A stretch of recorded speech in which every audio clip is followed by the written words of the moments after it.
Hey folks, let me tell you about how early in my career I screwed up, and then I'll get into the latest home prices and insights for York Region for week ending April 26, 2023.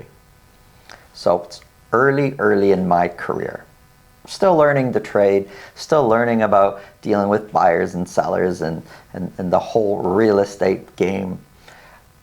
A buyer couple, they want to buy a house. They approach me, they talk to me about buying a house, and they say that their parents are selling the family home, and when that happens, the parents are going to give them $200,000 from that sale so they could buy. And I thought, wow, that's great. Are you sure this is going to happen? And they said, oh yeah, the home is on the market now. And sure enough, I looked it up and the home was on the market. It was a big home, lots of money, very expensive home. I thought, wow, this is great. So we go out house hunting. They find a home. Now, in the meantime, their parents' home had sold. So we put the closing date of the home they bought after their parents' home was scheduled to close. Great. Everybody's happy. Everybody's excited as we approach their closing date. So my client's closing date, I'm talking to them about, okay, so you got your finances in order, you've spoken with the mortgage person, everything is going great. And they said, well, we have a bit of a problem. My parents' home closed. Money's in my parents' bank account, but my brothers and sisters have a problem with the way everything is going to be split up. This is a very serious internal family matter. I'm kind of stuck here. I didn't know how to help them. What they thought was a sure thing. Now, internally in the family, they're fighting about the money. Parents fighting with the kids. Everybody's trying to figure out what to do. Their brothers and sisters were kind of jealous that they were getting all this money. And I found out that the parents had promised everybody a certain amount of money. Kind of seemed fair, but for whatever reason, the brothers and sisters were not excited that this couple was going to get $200,000 from that sale. Eventually, it all got worked out, but not without a lot of fighting on their side, their own internal family. Closing for my clients was delayed and lots of penalties were paid. So eventually they closed. That's not why I'm telling you the story that they actually closed. I'm telling you the story because it's not uncommon in many other types of scenarios that are actually very similar to this. So moving forward, and now that I've got this experience behind me, I've met all sorts of other buyers who are making a decision today based on a future financial event of money coming in. For example, they're going to receive an inheritance. So they make a decision today to buy based on a future inheritance, or they're changing jobs. And in changing jobs, they're going to be making a ton more money. We've seen that scenario happen where we're going to buy today based on my new salary, and it's $50,000 more, $100,000 more, whatever the case may be. So it's not a couple of bucks more. It's like a windfall. They're going to be doing so much better. They make a decision today based on money being transferred to them from overseas, from an overseas family. Lots of scenarios where you make a decision today to buy based on future money coming in. And the simple thing is, there's no problem. We'll put the closing date after that money's supposed to arrive. When everything works out the way it should, no problem. But often, things don't work out the way they should. That future money sometimes doesn't come in or gets delayed. So today, the way I approach that, and for many years the way I approach this scenario where a buyer talks to me about, I want to do this based on a future windfall, I said, hey, that's fantastic. Tell me something though. If for whatever reason that money or that job or that inheritance or whatever the case is does not come in on time or doesn't come in, do you have another way of financing the closing? Now, I'm asking this not for my benefit. They're the ones that are signing the agreement of purchase and sale.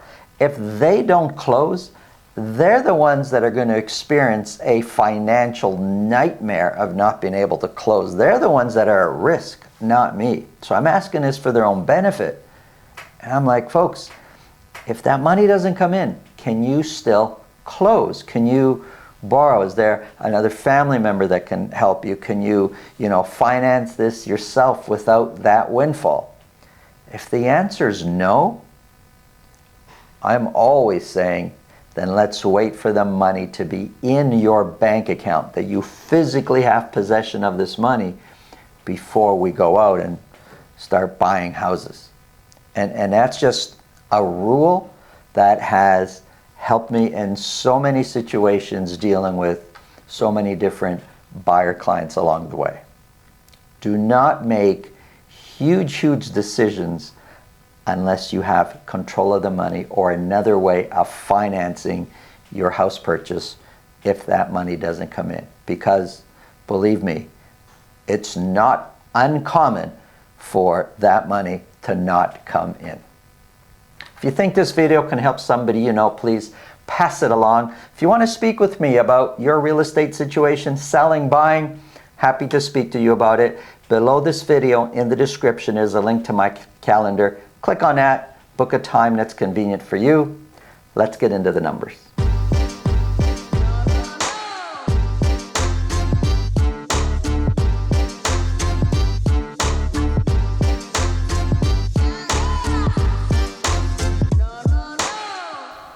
Tonight, round 2, game 2. Go Leafs go. That's not why you're here though, is it? We're going to talk about the numbers. I'm going to start with my last slide. Lots of people keep talking to me about price relief. When are prices coming down?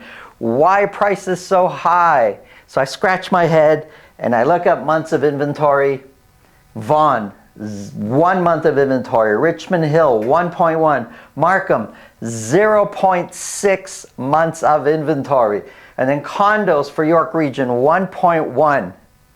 Folks, as long as the months of inventory are this low, I wouldn't be betting on, counting on any kind of price relief. Prices are staying the same or going higher when months of inventory are this low. And it seems there's room for them to come down even lower, especially when we look at Markham at 0.6. So my question to you, please put your answer in the comments below. How high do you think months of inventory need to go before we start experiencing some price relief? Does it need to get to 2 months of inventory, 3, 4, 5? Well, we've seen it during the peak, and then we came down, that when we got to about 2.5, 3 months of inventory, prices really started coming down. But that was then. This is a whole different set of financial circumstances. It's a whole different mindset of the buyers and sellers out there. Where does months of inventory have to be before we start really experiencing some price relief? Now we're going to go back to the way we would normally start. We're going to start off with Vaughan, detached prices, broken down by week for a whole year. So for week ending April 26th, 43 detached properties were sold. 13 were at $2 million or more. Average sold price jumped up a little bit from the previous week to $1,782,000. We were here a year ago. We're now here. Doesn't seem that far off compared to last year. We're 10% lower than where the average sold price was a year ago. We were, when we were looking at February, in the mid-20s off of where we were last year. Now we're sitting at 10% lower than last year. But this time last year, prices were coming down. Everybody remembers why. This year, prices are going up over the same period. Average sold price we said is 10% lower. Median price is also 10% lower year over year. And both average price and median price are trending upwards. And I'm looking at the dotted line, which is the 4-week moving average. Sales. It's been a while since sales this year are higher on a weekly basis than sales last year. We've been far below last year's numbers, but over the last couple of weeks, we're actually selling more than what we sold last year at this time. And the amount of property selling at list price or more is the highest it's been all year at 61% of all detached properties sold in Vaughan, 61% sold at list price or more. Listings, still much lower than what they were the previous year, and months of inventory, you already know, is sitting at 1 month of inventory. Let's go to Richmond Hill. 27 detached properties were sold, which is much less than what we sold the previous week. 10 of those properties sold at $2 million or more. Average sold price came down to $1,857,000. 1,857 is 4% lower than where the average sold price was a year ago, and the median price is 2% lower. Median price, average sold price, pretty close. The median price is $1,825,000.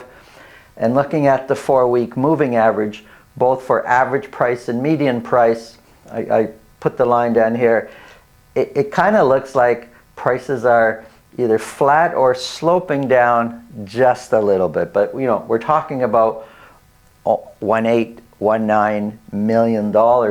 It's still big money. Sales of the 27 that sold, 63% sold at list price or more. Listings, fewer listings. So we're selling a little bit more than what we're selling last year at this time, but we have fewer listings than what we were listing last year at this time. And months of inventory sitting at 1.1 months of inventory. The previous week we're at 0.8 months of inventory. Overall, months of inventory has been sloping downwards or trending downwards. Here's Markham.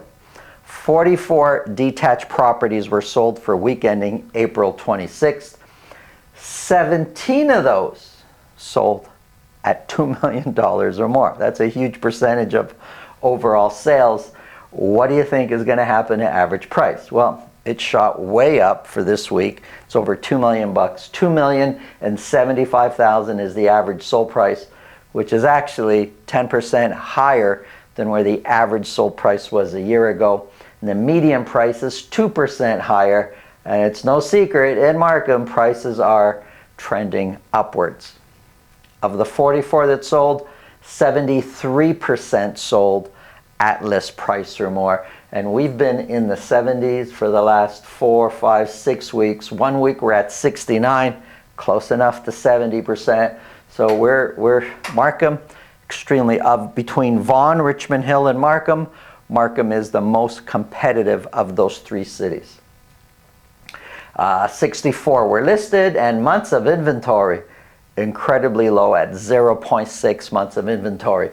Now we had a couple of weeks where we were higher, and if we kind of go back at the beginning of the year, there was a few weeks we were just under 2 months of inventory, then 2, and 1 week, the end of March, it dropped and has stayed low ever since that initial big drop. It's like buyers in Markham all of a sudden on this one particular week woke up and have been buying and spending money in Markham, buying detached properties. Condos. 60 condos were sold. 5 of those sold at $1 million or more. 5 might not sound like a lot, but there's only 2 other weeks this whole year, and we've got to go to last year in May and first week of June where we sold more than 5. So 5 is out of the ordinary for 5 properties, for 5 condos to sell at $1 million or more in 1 week. Average sold price shot up a little bit to $738,000. The fact that it's gone up, well, that's the trend that we've been on since December. Average prices have been going up for condos. $738,000 is 2% lower, so it's pretty close, 2% lower than where we were a year ago. Median price is also 2% lower. $720,000 is the median price, and it's pretty clear that average prices and median prices are trending upwards for condos. Sales of the 60 that sold, 42%. So less than half are selling at list price or more. So the condo market, as far as how intense it is and how busy it is and competing, it's not the same as what's happening in the detached market. It's a whole different ballpark, very competitive in detached. Even though prices in both markets are trending upwards, not so much in condos and not as competitive. 80 were listed and months of inventory has been trending down. It is now sitting at 1.1 months of inventory. And the last slide that summarizes it, well, you already know what I had to say about that. Where do we got to be for price relief? Where does months of inventory need to climb to before we start seeing price relief? Let me know in the comments below. Go Leafs go! Thanks for watching. Have a great day.